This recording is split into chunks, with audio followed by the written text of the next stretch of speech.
असल में कई वर्ष पूर्व भी देखा इस देश में, आज भी देख रहे हैं, जब बहुत बड़ी सत्ता आती है ना तो कई ख्यालात आते हैं।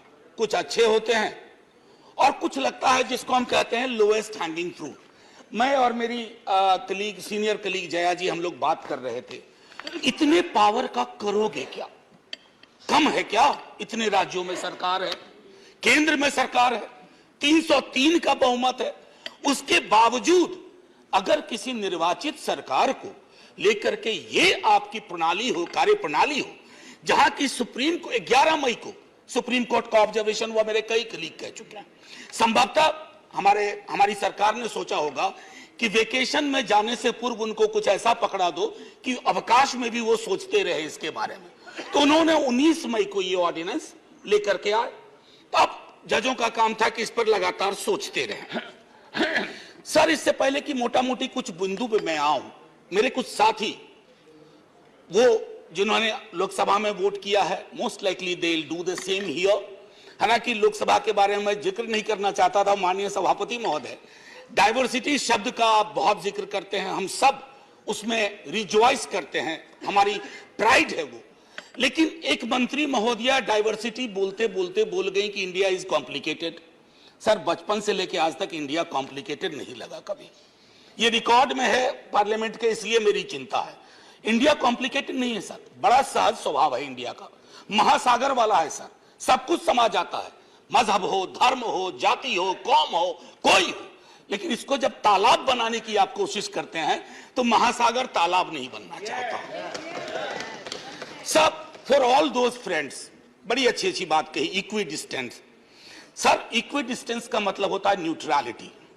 जब चूहे की पूंछ पे हाथी का पांव पड़ा हो तो न्यूट्रलिटी उस चूहे से पूछिए कि उसको कैसा लग रहा है।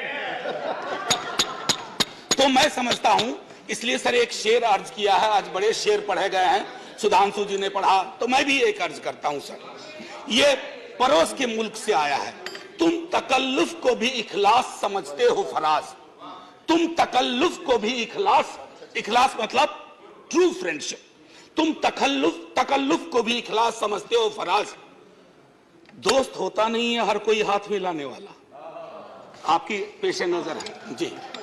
तो मैं ये कहना चाह रहा था sir, at a historical juncture एक चीज और मुझे बड़ी अच्छी लगी उस दिन, हमारे माननीय गृह मंत्री जी ने जवाहरलाल नेहरू जी को कोट किया।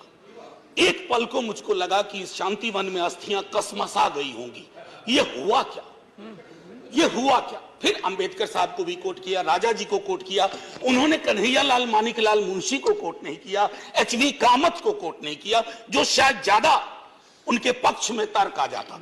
सर, विश्वविद्यालय में मैं पढ़ाता हूं तो पीएचडी के स्टूडेंट्स को साइटेशन हम लोग सिखाते हैं, जिसको कहते हैं एथिकल साइटेशन। एथिकल साइटेशन में यह नहीं होता है कि सेमी कोलोन के बाद का ले लिया और शुरू वाला छोड़ दिया।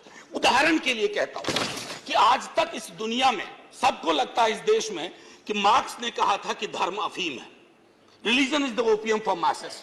Sorry sir, the entire quote is religion is the sigh of the oppressed creature, the heart of a heartless world, and the soul of soulless condition. It is the opium of people. Sir, अब इसमें क्या किया हमने?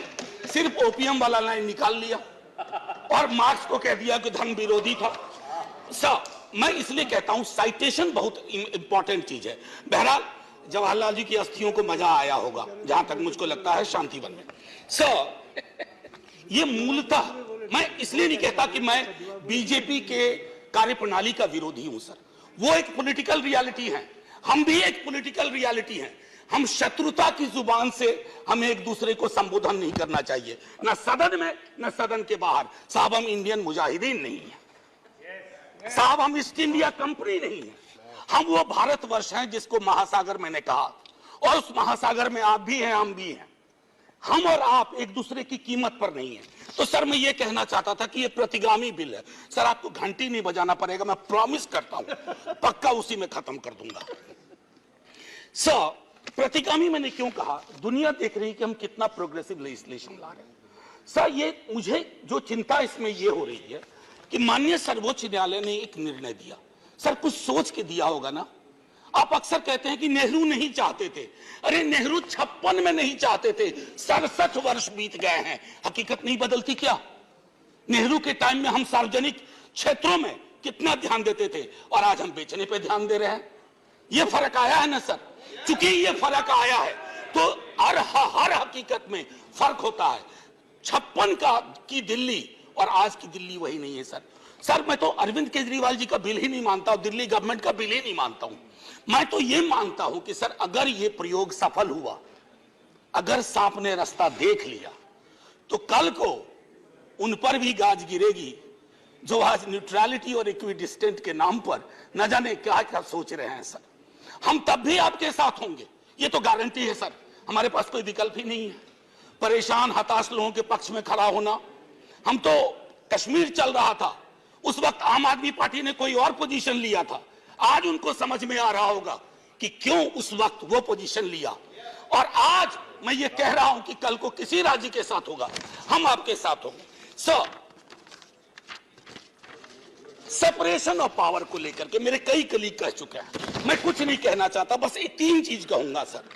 अगर bureaucrats minister को उत्तरदायी नहीं है सर, ये अराजकता को जन्म नहीं देगी क्या? मैं दिल्ली की जनता, अगर मैं दिल्ली सरकार हूं, मैं दिल्ली की जनता के लिए उत्तरदायी हूं। जैसे राघव कह रहे थे, अगर कोई विसंगति कहीं आती है, एलजी साहब के पास जाऊं सर, वो चुनाव जीते। हालांकि मैं जानता हूं इस देश में गवर्नर्स और लेफ्टिनेंट गवर्नर्स की भूमिका में विस्तार हो गया। अब तो वो राज्यों के नाम बदल दे रहे हैं। सर आपकी मुस्कुराहट इंगित कर रही है कुछ। मैं ये कहना चाह रहा था सर, और मैं समझता हूं कि ये बात मैं कह करके, और 239AA के बारे में जो बातें कही गई हैं मैं उसको दोहराना नहीं चाहता। सिर्फ मैं एक चीज पे आऊंगा, कोरम। सर ये कमाल का कोरम हुआ, 3 में से 2 होंगे। मुख्यमंत्री बेचारा चेयरमैन है, बहुत अच्छी बात कही उन्होंने, चेयरमैन विदाउट चेयर। मुख्यमंत्री चेयरमैन है, वो अगर 2 मिनट लेट भी पहुंचेंगे तो कोरम डिसाइड कर लेगा क्या करना है दिल्ली के लिए। Sir it is not quorum, it is actually an instrument to decimate the very idea of elected government. Sir sir घंटी नोट हो जाइए। केशव राव जी की श्रेणी में 1.5-2 मिनट और ले लूंगा। सर एक सोल डिस्क्रिशन का मामला आया है, सोल डिस्क्रिशन, और ये मैं आग्रह करूंगा माननीय गृह मंत्री जी से, हमारी महामहिम राष्ट्रपति के लिए भी जो संदर्भ आते हैं ना, to aid and advice of the cabinet or the ministry, sir उनका भी सोल डिस्क्रिशन नहीं होता है। ये तो एक तरह से मुझे सोललेस डिस्क्रिशन दिख रहा है, आत्मा विहीन डिस्क्रिशन। सर ये उसमें नहीं फिट बैठता है।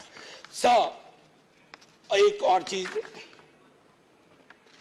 मैं अभी कल गूगल कर रहा था सर, फेडरलिज्म पर 2 बहुत महत्वपूर्ण कोट मिले इंटरेस्टिंग लोगों की, एक चंद्रबाबू नायडू जी का, एक नवीन पटनायक जी का। वो कोट मैं पढ़ना नहीं चाहता हूं, बस मैं बता देना चाहता हूं। आखिरी सर, ये पेशे नजर तमाम लोगों के जो कहते हैं, अपील करते हैं कि साहब मदद करो इस बिल पे, तो दुष्यंत जी कह के गए थे कि उनकी अपील है कि हम उनकी मदद करें, चाकू की पसलियों से गुजारिश तो देखिए। सर ये चाकू पसलियों से कह रही है हमारी मदद करो। सर ये आसान मामला नहीं है। जय हिंद सर, जय हिंद।